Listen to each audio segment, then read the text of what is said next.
स्वागत है आप सभी का आरंभ स्टडी पॉइंट यूट्यूब चैनल के इस सेगमेंट में। जनरल स्टडीज़ की इस श्रृंखला में आज हमने वर्ल्ड ज्योग्राफी के अंतर्गत अक्षांश और देशांतर रेखाओं के बारे में जो इससे पहले वीडियो में पढ़ा है उससे संबंधित प्रश्नोत्तर श्रृंखला में आ रहे हैं, यानी क्वेश्चन और आंसर श्रृंखला में आ रहे हैं। इस सेगमेंट के अंतर्गत हम प्रश्न और उत्तरों की वृहद व्याख्या करेंगे ताकि जो भी इस टॉपिक से संबंधित प्रश्न किसी भी परीक्षा में आए हों, चाहे वो एक दिवसीय परीक्षा हो या सिविल सर्विसेज की परीक्षा, तो आपको प्रश्न को हल करने में आसानी हो। दोस्तों, यदि आप UPSC, UPPCS, MPPSC, Bihar PCS, समीक्षा अधिकारी, सहायक समीक्षा अधिकारी, यूपी लोअर मुख्य परीक्षा, BEO, CAPF, NDA, CDS, SSC, CGL, लेखपाल इत्यादि की तैयारी कर रहे हैं तो यह सेगमेंट, यह सीरीज़ आपके लिए बहुत ही महत्वपूर्ण होगा। इसके अंतर्गत हमने जनरल स्टडीज़ सीरीज़ को अपने 3 भागों में बांटा है। इसमें हमारा जो पहला मूल बिंदु होगा कि हम मान लीजिए अगर कोई भी टॉपिक पढ़ना, मान लीजिए हमें लैटीट्यूड और लॉन्गिट्यूड के बारे में पढ़ना है तो उसको मैप द्वारा उसका हम व्याख्या करेंगे। इसके अलावा जो उसके महत्वपूर्ण बिंदु हैं उनकी चर्चा करेंगे और इसके बाद जो तीसरा सबसे महत्वपूर्ण सेगमेंट होगा आंसर क्वेश्चन का भी डिस्कशन करेंगे, यानी आंसर प्रश्न और उत्तर की हम व्याख्या जो है बृहद रूप से करेंगे। तो इस प्रकार से आप लोगों से अनुरोध होगा कि आरंभ स्टडी पॉइंट चैनल को ज़्यादा से ज़्यादा आप लोग शेयर भी करें, दोस्तों में खुद सब्सक्राइब करें, ऑल नोटिफिकेशन बेल आइकन को दबा दें ताकि आपको बेहतर और बढ़िया वीडियो मिलती रहे। वर्ल्ड ज्योग्राफी से संबंधित हमने ये श्रृंखला शुरू किया है। एस्ट्रोनॉमी की श्रृंखला लगभग ख़त्म हो चुकी है। अब हम वर्ल्ड ज्योग्राफी के अंदर कुछ महत्वपूर्ण शब्दावलियों को, जैसे अक्षांश और देशांतर, लैटीट्यूड और लॉन्गिट्यूड को बाइलिंगुअल पढ़ेंगे, जिसमें हिंदी मीडियम और इंग्लिश मीडियम दोनों के लिए महत्वपूर्ण होगा। तो इस प्रश्न श्रृंखला को आप जरूर जो है पूरा देखें और अपने दोस्तों में शेयर करें और इसको सब्सक्राइब जरूर कर लें। तो शुरुआत करते हैं। जैसा कि हमारे पास स्क्रीन पर पहला ही प्रश्न है, यदि एक प्रेक्षक तारों को क्षितिज से लंबवत उठते देखता है तो वह अवस्थित है। देखिए, मैंने आपको ग्लोब पर बताया था। अगर हम ग्लोब देखते हैं, एक ग्लोब छोटा सा बना लेते हैं, मान लीजिए हमारा ग्लोब है, तो कह रहा है कि ये पे क्षितिज पर, यानी ये इक्वेटर पे अगर होगा तो उसका क्षितिज जो है लंबवत होगा, वर्टिकल होगा, तो ये हमारा क्या होगा, विषुवत रेखा होना चाहिए। तो यहाँ पे सवाल जो है सीधे ग्लोब को अगर ध्यान में रखेंगे तो आपके प्रश्न ज़्यादा से ज़्यादा सही होंगे, जैसा कि मैंने इससे पहले वाली वीडियो में आपको ग्लोब के द्वारा सारी चीज़ों को दिखाया है, दर्शाया है, सारा इंडिकेट किया है। नेक्स्ट क्वेश्चन, ये आईएएस का प्रश्न था, तो आईएएस का ही दूसरा प्रश्न है कि एक विमान 30 डिग्री नॉर्थ उत्तरी अक्षांश यानी नॉर्थ लैटीट्यूड में है और 50 डिग्री पूर्वी यानी ईस्ट लॉन्गिट्यूड से उड़ान भरता है और पृथ्वी पर विपरीत सिरे से नीचे उतरता है, तो वह कहाँ उतरेगा। तो अगर एक हम आप यहाँ पे एक हम और जो है वो बना लेते हैं, क्या बना लेते हैं, अपना एक ग्लोब, और ग्लोब बना के हम उसको दिखाते हैं। तो ये दे रहा है क्या, ये हमारा पूरा ग्लोब है, डिवाइड हो गया, तो दे रहा है क्या कि 30 डिग्री नॉर्थ, 30 डिग्री नॉर्थ में दे रहा है, तो नॉर्थ में दे रहा है यानी 30 डिग्री लगभग यहाँ होगा। अब दे रहा 50 पूर्वी देशांतर, यानी लगभग हमारा देशांतर ये 50 मान लीजिए उड़ान भरता है और पृथ्वी के विपरीत सिरे पर नीचे होगा। इसका जो विपरीत होगा यहाँ पे होगा, यहाँ पे होगा। तो अब जो है 30 का, तो ये 30 क्लियर है, ये तो क्लियर है, चारों 360 अंश का है। लेकिन यहाँ पे जो देशांतर रेखा है वो यहाँ पे पूरा ये टोटल 180 होता है, लेकिन ये 50 की बात कर रहा है और ये पूरा 180 है। तो 50 यानी ये 50 वाला जो 180 में से घटाएंगे तो लगभग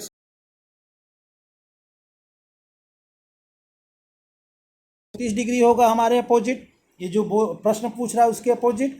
और अगर ये अक्षांश पूछ रहा है 30 डिग्री नॉर्थ, तो 30 डिग्री हमारा साउथ हो जाएगा। तो नेक्स्ट इस प्रकार से हमारा जो क्वेश्चन जो सही हो रहा है 30 degree south and 130 degree western longitude होगा।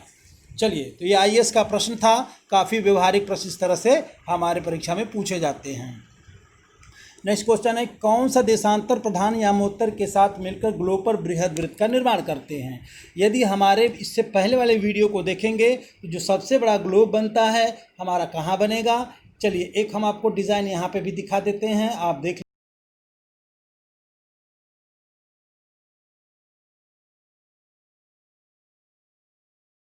या भूमध्य रेखा या शून्य अंश अक्षांश रेखा या 0 degree latitude line and north और पोल को डिवाइड करने वाली रेखा या विषुवत रेखा या भूमध्य रेखा, ये सारे कई नामों से जाने जाते हैं। तो हम इसको 0 डिग्री को टिक कर देंगे, हमारा प्रश्न बिल्कुल सही होगा। इस प्रकार से मैपिंग द्वारा अगर आप जो है इन सारे प्रश्नों की व्याख्या कर लेंगे तो आपको उत्तर देने में ऐसे प्रश्नों को दिक्कत नहीं होगी, चाहे वो आईएएस का एग्ज़ाम हो या एक दिवसीय परीक्षा यूपीएसआई, लेखपाल या रेलवे एसएससी परीक्षा हो। चलिए इस प्रकार से हम आगे बढ़ते हैं। नेक्स्ट क्वेश्चन हमारा है, निम्न कथनों पर विचार करना है, नीचे दिए कूट के द्वारा उत्तर हमें लाना है। तो पृथ्वी के अक्ष के उत्तरी सिरे को उत्तरी ध्रुव कहते हैं, बिल्कुल सही, ये नॉर्थ जो है नॉर्थ पोल होता है। और 45 डिग्री अक्षांश के लंबवत विषुवत रेखा की आधी होती है, ये भी लगभग ठीक ही है। और पृथ्वी की है तो अक्ष समांतरता नहीं है, अक्ष उसके झुके हुए हैं, अलग होते हैं। जो नेक्स्ट बिंदु है, अपसौर अवस्था में पृथ्वी की परिक्रमण की गति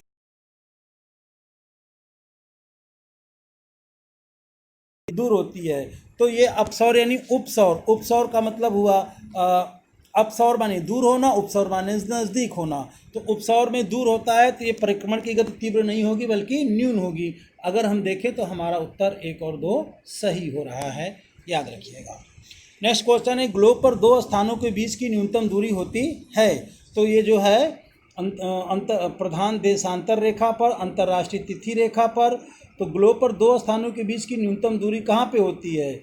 यहाँ पे अगर 90 डिग्री देता उत्तरी अक्षांश या 90 डिग्री दक्षिणी अक्षांश तो सही था, लेकिन यहाँ पर ये कंफ्यूज किया है। तो ग्लोब पर 2 स्थानों के बीच की जो न्यूनतम दूरी होती है वो कहाँ होगा? तो वो अंतर्राष्ट्रीय तिथि रेखा पर होगा, इंटरनेशनल डेट लाइन पे। चलिए इंटरनेशनल डेट लाइन बनता कैसे मैं दिखा रहा हूँ। जो 180 डिग्री ईस्ट में रेखा है उसी को हम 180 डिग्री जो है डेट लाइन कहते हैं, इंटरनेशनल डेट लाइन कहते हैं। तो ये रेखा जो है जो मैं इंडिकेट कर रहा हूँ, याद रखिएगा, यही 180 डिग्री हमारा डेट लाइन है और ये 180 डिग्री वेस्ट है। हालांकि ये दोनों अगर देखा जाए तो आपस में एक दूसरे से मिले जुले हैं, लेकिन इसको बांटने वाली जो रेखा है कौन है? तो याद रखिएगा अंतर्राष्ट्रीय तिथि रेखा। तिथि रेखा हमारा ये हो जाएगा, यानी 0 डिग्री जो 180 डिग्री नॉर्थ वेस्ट और ईस्ट को डिवाइड करता है। लेकिन अगर पूछेगा डेट लाइन तो डेट लाइन हमारा 180 डिग्री ईस्ट लाइन को हम डेट लाइन कहते हैं। इंटरनेशनल डेट तारीख तय होती है, समय का निर्धारण हम लोग मध्याह्न यानी जीएमटी रेखा से करते हैं, जो कि एकदम भूमध्य में खींचा गया है। नेक्स्ट क्वेश्चन पे आते हैं। नॉर्थ पोल पर दिखाई देगा और ये नॉर्वे के आसपास लोग बताते हैं दिखाई देता है, ये यूपीपी से स्तर पर बना रहता है, इसलिए ज़्यादा वेरिएशन यहाँ नज़र नहीं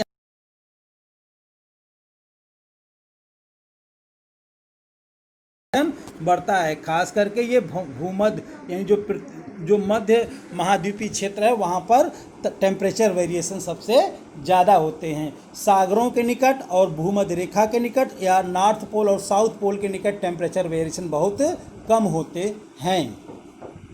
चलिए इनकी व्याख्या, हम ऐसे प्रश्नों की व्याख्या हम जब क्लाइमेटोलॉजी वायुमंडल पढ़ाएंगे तो वहाँ बहुत ही विशद रूप से इसकी व्याख्या हम करेंगे।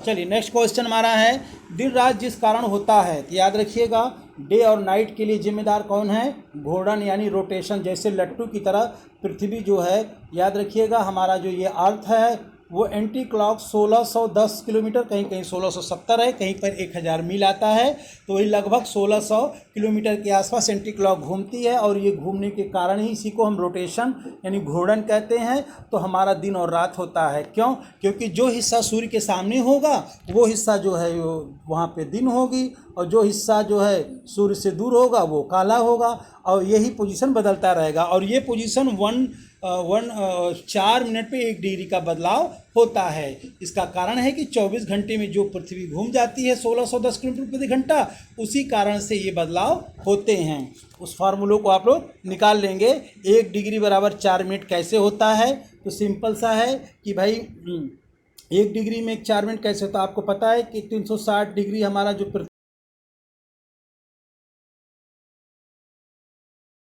देंगे तो 24 घंटा गुणे 60/360 कर देंगे और इसको निकालेंगे तो 1 डिग्री बराबर 4 ही हमारा मान आएगा। चलिए, तो इस प्रकार से दिन रात जिस कारण से होता है उन सारी व्यवस्थाओं को देख लेंगे। ऐसे प्रश्नों की व्याख्या कर लेंगे दोस्तों, ये रटने की जरूरत नहीं है। जिस तरह मैं ग्लोब बना करके आपको दिखा रहे हैं उस ग्लोब पे दिमाग रखेंगे तो आपके सभी प्रश्न हो, चाहे वो आईएएस में हो, एनडीए सीडीएस में हो या शिक्षक भर्ती टेट सीटेट, कहीं भी इस तरह के प्रश्न आएंगे। तो इसीलिए मैं बार बार कहता हूं कि अपने ही भाषा में सरल तरीके से वर्ल्ड ज्योग्राफी को अगर आप पढ़ना है तो आप जरूर इसको सब्सक्राइब कर लीजिए और अपने दोस्तों में शेयर करिए। बहुत ही बेहतर तरीके से स्टडी मटेरियल के साथ आपको हम क्लास जो है देंगे, पढ़ाएंगे।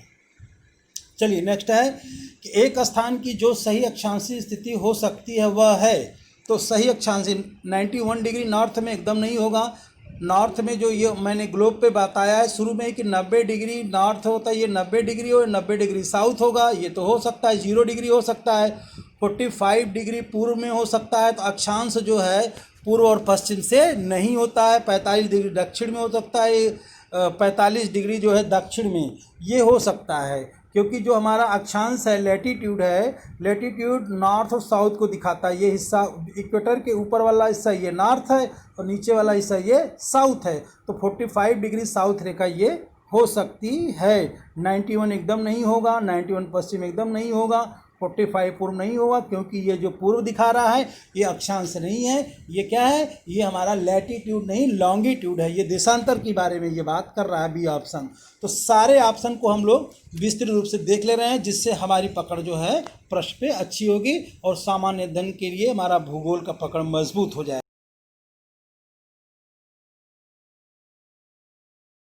देशांतर रेखा, अक्षांश रेखा किसी स्थान पे, तो याद रखिएगा ये दोनों नहीं होंगे। अगर देखा जाए तो हमारा प्रश्नों का उत्तर कौन होगा, तो याद रखिएगा जीएमटी किसी भी समय का, जो मैंने क्या बताया था शुरू में ही बताया था कि समय निर्धारित करने के लिए जीएमटी रेखा ही किसी के लिए जिम्मेदार होता है। और अंतर्राष्ट्रीय तिथि रेखा ये डेट लाइन तैयार करता है, ये 180 डिग्री पर पाया जाता है और ये जो है 0 डिग्री पर पाया जाता है। ग्लोब बना के मैं दिखा रहा हूँ, आप लोग ध्यान से देखिएगा। ये ग्लोब मान लीजिए हमारा है, ये ग्लोब है और इस ग्लोब में ये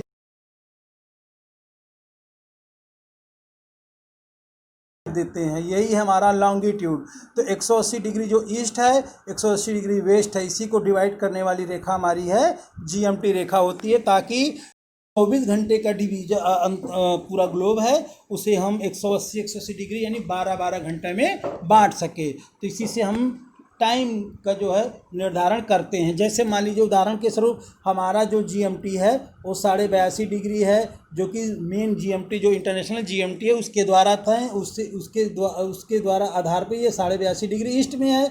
तो अगर देखें तो हम 5.5 घंटे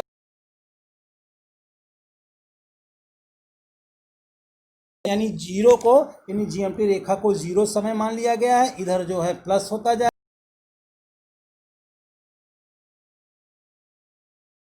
में होता है।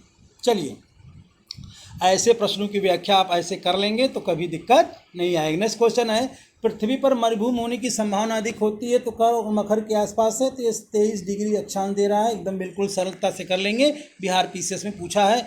नेक्स्ट राजस्थान पीसीएस का प्रश्न दे रहा है कि मकर रेखा नहीं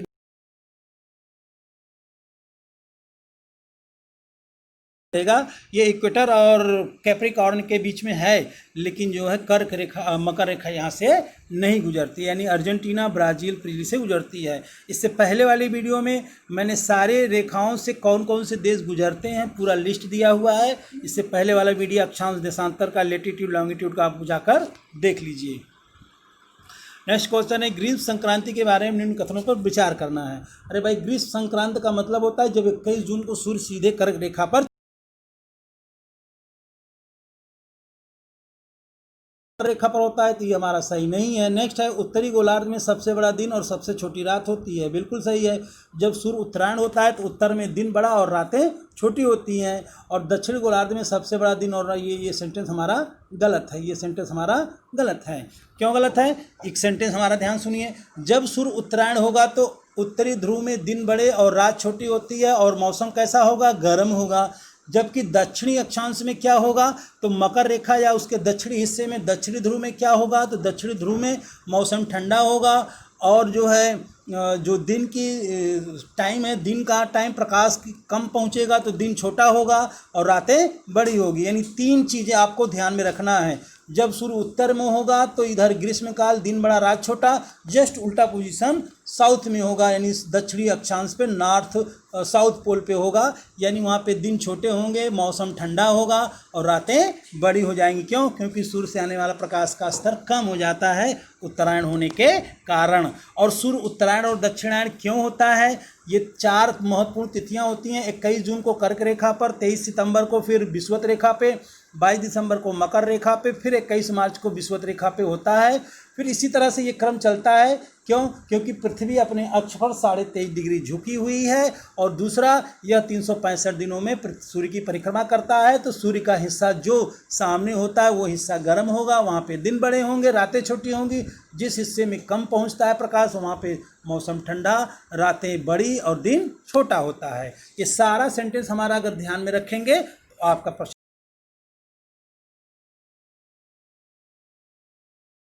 इसीलिए मैं बार बार कह रहा हूं कि जो ये प्रश्न सीरीज हमने शुरू किया है, किसी भी एग्जाम में अगर आप जाएंगे तो आपको दिक्कत नहीं होगी, आसानी से सारे प्रश्नों को आप हल कर लेंगे। चलिए सीडीएस का प्रश्न कर रहा है, निम्न में से कौन सा बृहद वृत्त है? तो ग्रेट सर्किल भूमध्य रेखा होगा।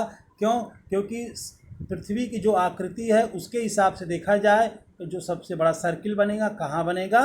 विषुवत रेखा पर। जैसे जैसे ध्रुवों की तरफ, दोनों पोल की तरफ बढ़ेंगे हमारा सर्किल छोटा होता जाएगा। इस शांत अक्षांश के नाम रखिएगा, मैं आपको स्क्रीन पर फिर से बताता हूँ ग्लोबली चल के। ये जो इक्वेटर रेखा है, विषुवत रेखा, इसके दोनों तरफ 5-5 डिग्री अगर देखा जाए तो यहाँ पे हवाएं पैरेलल ना होकर के वर्टिकल चलती है, इसलिए यहाँ पे हवाएं महसूस नहीं होती। इसी को हम डोल्ड्रम या शांत पेटी हैं। ये 5 विषुवत रेखा इक्वेटर के नॉर्थ और साउथ 5 डिग्री दोनों तरफ जो है शांत वायुदाब की पेटी पाई जाती है, इसी को डोल्ड्रम भी कहा जाता है। ऐसा क्यों होता है? क्योंकि यहाँ पे हवाएं क्षैतिज न होकर वर्टिकल, पैरेलल न होकर वर्टिकल चलती हैं तो हमें महसूस नहीं होती हैं। शांत वायुदाब की पेटी यानी हवाएं यहाँ पे ऊपर चढ़ती हैं और उपध्रुवी क्षेत्रों में नीचे भी उतरती हैं। तो जहाँ पर ऊपर नीचे उतरेंगी वहाँ पर जो है हवाएं बिल्कुल शांत रहती हैं, वायुदाब पेटी शांत रहती है। अगला है, सर्वाधिक मौसमी विषमताएं पाई जाती हैं। तो मध्य अक्षांशों में मैंने पहले ही बताया कि मध्य भाग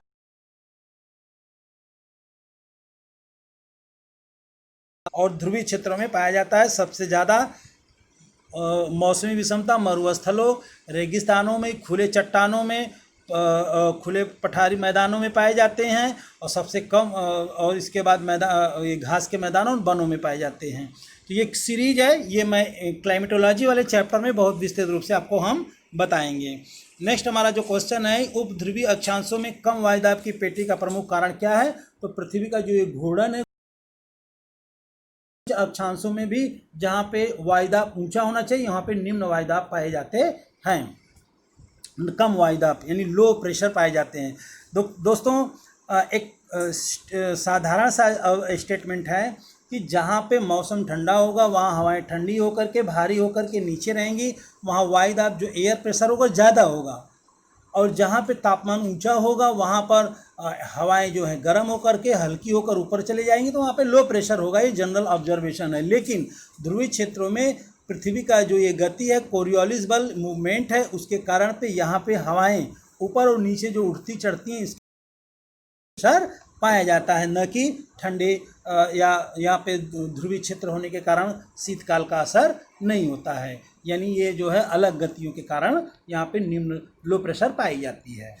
चलिए आईटीसी जेट के बारे में भी सारी चर्चा हम लोग करेंगे आपको क्लाइमेटोलॉजी वाले चैप्टर में। नेक्स्ट क्वेश्चन है, किस अक्षांश रेखा के सहारे यूएसए और कनाडा की सीमा 1848 में निर्धारित की गई थी? तो ये जो है 49 डिग्री नॉर्थ अक्षांश को जो है कनाडा अमेरिका की ये सीमा निर्धारित की गई थी, जिसके इस सीमा पर ही ग्रेट झीलें, महान झीलें पाई जाती हैं, जिसमें Superior, Lake Superior, Michigan, Huron, Erie और ओंटारियो है।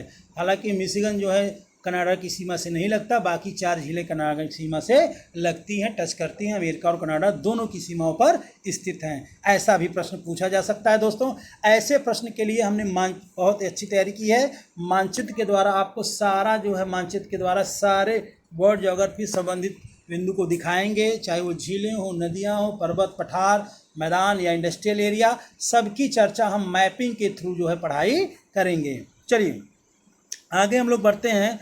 सभी देशांतर बृहद वृत्त होते हैं, तो ये तो सही है। एक बृहद वृत्त पृथ्वी को 2 समान भागों में विभाजित करता है। तो जो 19वां नंबर का जो प्रश्न है कथन और कारण वाला, इसमें ये सही होगा। कथन कारण दोनों सही है तथा कारण दोनों सही व्याख्या है, यानी समान रूप से समय को हम ये दिखाता है। तो ये याद रखिए किसके बारे में पूछ रहा है, ये लॉन्गिट्यूड के बारे में है, लॉन्गिट्यूड के बारे में है।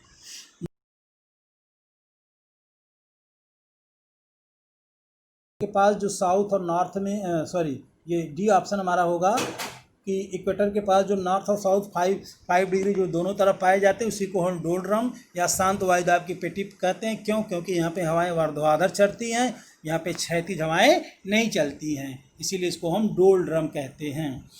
नेक्स्ट क्वेश्चन है, उत्तरी गोलार्ध में भू धरातल अधिकतम है, तो ये 40 डिग्री से 50 डिग्री सही होगा।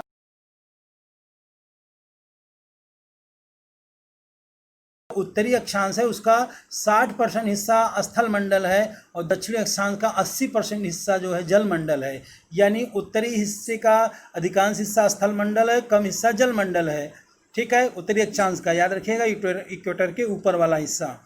लेकिन यहाँ पे पूछा है अधिकतम स्थल, तो ये 40 से 50 डिग्री। और जो एक जिसमें अमेरिका, नॉर्थ अमेरिका, यूरोप और रशिया के बहुत सारे हिस्से इसमें शामिल हैं। भारत के बारे में आया है, तो सबसे ही सरल सवाल है। भारत की स्थिति है तो ये 8 डिग्री 4 मिनट से, यही वाला हमें सही करना है। क्यों? क्योंकि एक ग्लोब पे हम चलते हैं। अगर देखें तो हमारा ये जो क्वेश्चन है 8 डिग्री 4 मिनट है, जो कि इंदिरा पॉइंट है, और सबसे उत्तर में इंदिरा कॉल है, जो कि 37 डिग्री 6 उत्तरी, ये देशांतर रेखा है, यानी लेटीट्यूड रेखाएं हैं। और सबसे ईस्ट में 97.25 जो कि अरुणाचल में, इसे हम बोलते हैं क्या, लॉन्गिट्यूड रेखा। और जो सबसे वेस्ट में हमारा पिंडू है वो होगा 68.7 जो कि गुजरात में है। तो ये हमारा ईस्ट, यानी ईस्ट टू ईस्ट और साउथ टू और नॉर्थ टू नॉर्थ होगा। इसलिए होगा क्योंकि हम अगर देखा जाए तो हमारा लेटीट्यूड नॉर्थ में है, तो इसलिए ये कभी मत देखना कि 8 डिग्री 4 मिनट दक्षिण से 37 डिग्री उत्तर, नहीं, ये नॉर्थ, यानी 8 degree 4 minute north to 37.6 minute north से नॉर्थ इसलिए होगा क्योंकि पूरे ग्लोब में अगर देखा जाए, ये ग्लोब में बनाता हूँ, है, इसका मतलब है कि अक्षांश लेटीट्यूड के हिसाब से हम लोग नॉर्थ में हैं तो हमारा विस्तार नॉर्थ में होगा, और लॉन्गिट्यूड के हिसाब से देखा जाए तो हम लोग ईस्ट में हैं तो हमारा देशांतर क्या होगा, ईस्ट में होगा। यानी हमारा यही पोजीशन होगा, यानी नॉर्थ एंड ईस्ट जो है देखना है हमें, वेस्ट और साउथ को एकदम भूल जाना है और डिग्री को याद कर लेना है। चलिए हम भारत के भूगोल में इससे बहुत ही विस्तृत रूप से इसकी चर्चा करेंगे। नेक्स्ट क्वेश्चन पे आ जाते हैं। हमारा नेक्स्ट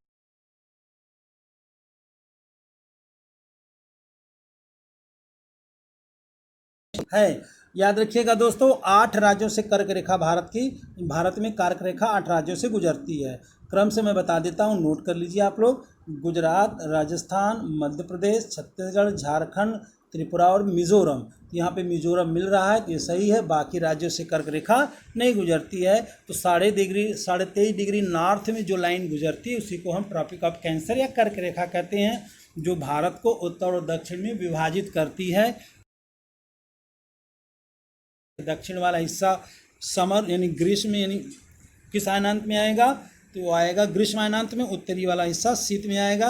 हालांकि भारत की जो जलीय स्थिति, सागरीय स्थिति और हिमालय है, जिसके कारण से भारत का अधिकांश हिस्सा ट्रॉपिकल ही होता है, मानसूनी होता है। चलिए, भारत में नई सहस्त्राब्दी के सूर्योदय की पहली किरण निम्नलिखित में से कहाँ होगा? जो सबसे ईस्ट बिंदु होगा वहाँ होगा। ईस्ट याद रखना है, तो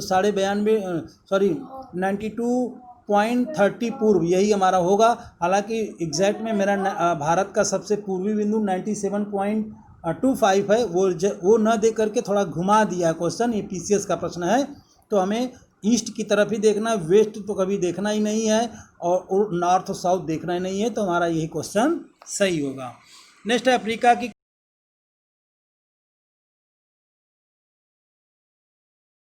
और भी अन्य परीक्षाओं में बार बार पूछा है। तो मकर रेखा को 2 बार जो काटने वाली नदी है वो लिम्पोपो रिवर होगा। इसके साथ मैं एक और बता दूं, इक्वेटर रेखा विषुवत रेखा को काटने वाली 2 बार काटने वाली जो टच करने वाली नदी है वो कांगो जारे रिवर, और इक्वेटर के पास में जो झील है उसका नाम है विक्टोरिया झील। और कर्क रेखा से जो कर्क रेखा 2 बार काटती है किस नदी को, तो माही नदी है जो भारत की नदी है। नेक्स्ट पे आते हैं अफ्रीका की कांगो नदी 2 बार काटती, तो वही प्रश्न है, कर्क रेखा भूमध्य रेखा नहीं इक्वेटर को 2 बार काटती है। सागरों से ऊपर लगभग 30 डिग्री से 35 डिग्री उत्तर और दक्षिण अक्षांश पर विद्यमान 2 कटिबंधों में से प्रत्येक हार्स अक्षांश कहलाता है। हार्स अक्षांश निम्न दाब का कटिबंध है। तो याद रखिएगा, हार्स अक्षांश जो 30 से 35 डिग्री दे रहा है, इसके बारे में छोटी सी जानकारी बता दें कि ये जो 30 से 35 डिग्री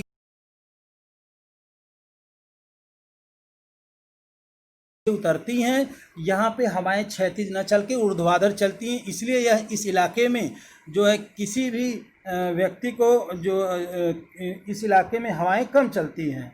अब एक स्टोरी है इसके पीछे कि जो मध्य एशिया के व्यापारी अपने घोड़े बेचने के लिए समुद्री नाव से चलते थे, तो जब इस अक्षांश में 30 से 35 डिग्री उत्तरी या दक्षिणी में पहुंचते थे तो उनकी जो नावें हैं उत्तरी अक्षांश में, खास करके दक्षिणी में नहीं, तो उनकी नाव जो है वहाँ पे उनकी हवा जो है उसकी नाव को सपोर्ट नहीं कर पाती है। वहाँ वायुदाब में जो है उच्च वायुदाब पाया जाता है। इस कारण से यहाँ पे हवाएं जो है नाव का सपोर्ट नहीं करती हैं, तो नाव भारी लगता है। तो उस इलाके में क्या करते हैं, कुछ घोड़ों को जो है व्यापारी समुद्र में फेंक देते हैं और नाव उनकी हल्की हो जाती है, तो आसानी से वो अपने व्यापार की तरफ बढ़ जाते हैं। इसीलिए 30 से 35 डिग्री नॉर्थ को खास करके हार्स अक्षांश कहा जाता है। यहाँ पे हवाएं जो हैं नाव का सहारा नहीं दे पाती हैं, याद रखिएगा। तो इसलिए से हमारा इस सेंटेंस जो है उत्तर हमारा ए सही होगा। नेक्स्ट है क्रमशः ये दिल्ली शहर के बारे में दिया है, इसको देख लीजिए, एनडीए का प्रश्न है।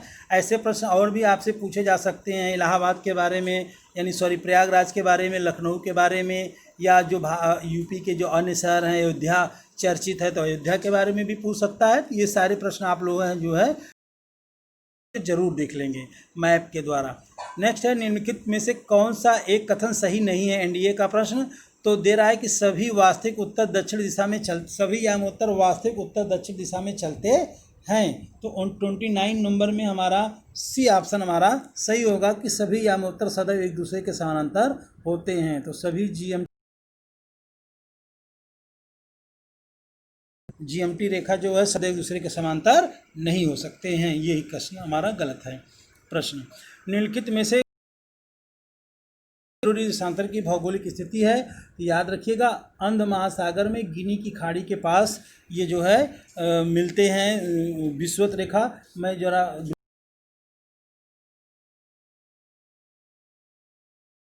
जीएमटी रेखा, तो ये जो रेखा दोनों मिलते हैं चौराहा बनाते हैं कहाँ पे, तो गिनी की खाड़ी में, यानी दक्षिणी अटलांटिक महासागर में, साउथ अटलांटिक सी में। उसी से संबंधित और भी प्रश्न इसमें मिलेंगे।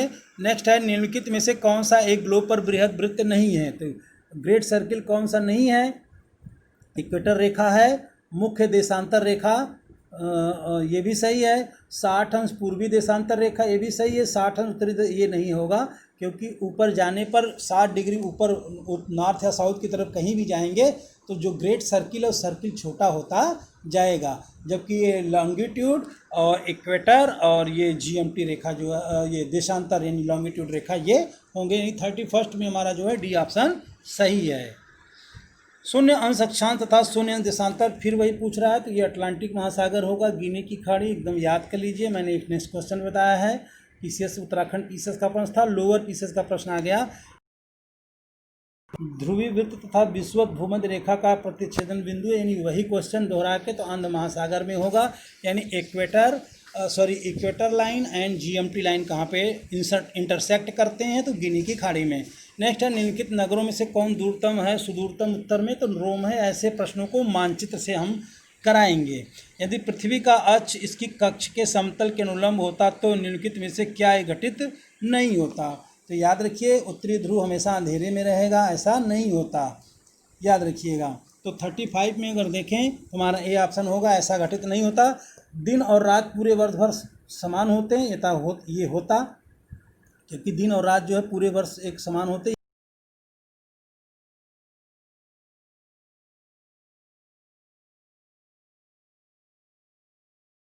इसलिए कभी सूर्य कर्क रेखा, कभी मकर रेखा पर, इसलिए वर्ष में दिन और रात के समय ऋतुएं सब बदलती रहती हैं। मौसम में कोई परिवर्तन नहीं होगा, ये तो होता।